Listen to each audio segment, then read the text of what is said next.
What's up, gamers? It's Above, and today we actually have a different kind of video for you guys. As you know, this season's GM lineup is pretty difficult, but Arms Dealer, this week's GM, is actually one of the easiest in the game. So instead of making an in-depth guide, I wanted to share ways that you guys can speed up your Nightfall farming. This includes ways to skip groups of ads while still getting platinum rewards, and how you can easily bake the boss before you even get to the top of the elevator. It may take you a couple practice runs to get the hang of things, but it's going to speed up your farming significantly, and it's fun. If you're a new player and do want a full guide, I'll link one from a previous season down in the pinned comment below. So let's dive into it. First up, let's talk team comp. You want one Invis Hunter with Aeons to help you skip parts of this Nightfall while also generating double heavy bricks every time they get a finisher. This keeps you topped off on ammo while you're speed running, which means you have to get less finishers than usual, which is super nice. You want one bubble to help boost your damage during the boss bake, and one Thunder Crash Titan with Curus of the Falling Star to help speed up a key part of your runs. Second, Arms Dealer is Solar Singe, so we want to utilize solar weapons for that 25% extra damage. I tested several loadouts, and trust me guys, 2 sleepers paired with a divinity is just insanity. This combo nukes barriers before they can even shield, and is great for taking out threshers because of its incredible non-crit multipliers. We had our div user on an unstop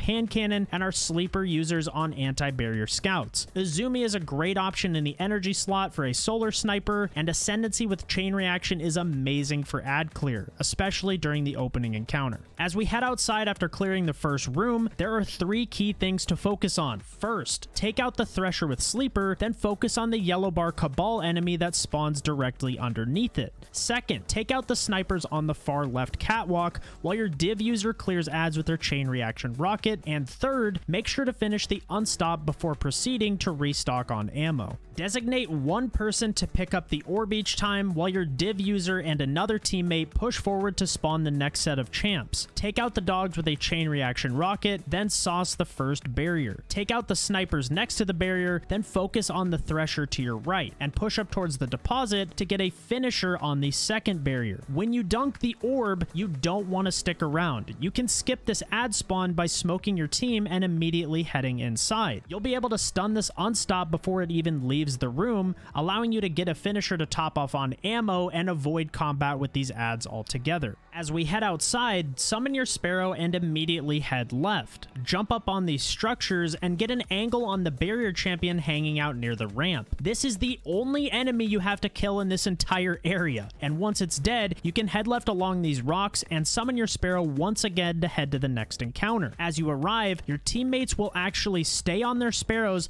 and head right past the bridge with the first lever on it. You want them to make their way to these boxes at the back left-hand side of the arena and hide from the enemies on the box to avoid drawing aggro while they wait for your hunter. Your hunter will head in a similar direction, but will hop off their Sparrow, go invisible and hit the switch, then go invisible yet again and ride their Sparrow over to your teammates. Once you're all grouped up, simply jump up on these boxes and scale up to the next floor. This puts you in a position to spawn kill the 2 barrier champions coming out of the doors in front of you. I recommend finishing at least one of them for ammo. You can then peek over this ledge and kill the unstop once it shows itself, allowing you to kill the last champion in this entire area. This means that you can skip the first tank and all of the surrounding ads, and the great part is that the ads will never actually aggro you as long as you stay near the second lever. You do not want to activate the lever, however, until all the champions are dead. Once clear, activate the lever and have your sleepers position themselves to see 3 of the tank's legs. Div the tank and a few shots of sleeper should kill it almost immediately. Let the unstops walk up a bit and stun all 3 of them as close together as possible. This will allow your Thunder Crash to kill them, but if it doesn't, they'll be low enough for you to finish them for ammo. The next couple rooms are super straightforward. The main thing to note here is that you'll clear as usual, but you need to get a finisher on the final barrier before the elevator so that you have enough ammo for boss DPS. Before hitting the switch, have one person scale this chain. It makes the game think that the elevator has already passed the halfway point on the way way up to the boss room, which causes Brachus Zahn to spawn in prematurely. This means you have the entire elevator ride to bake the boss. So scale the chains, flip the switch, and when the last ad dies, you want to drop a bubble to get Weapons of Light. Simply apply div, and Sleeper will do the rest. We killed the boss about halfway up the elevator and didn't even need our Thunder Crash. We got a sub 9-minute run on our third attempt, and I have no doubt that you guys can do this as well. Anyways, guys, I hope you guys found these tips and tricks useful. Best of luck with your farming this week, and remember, you can catch me live doing GM help over at twitch.tv/above, so swing on by and say hello. That's it from me.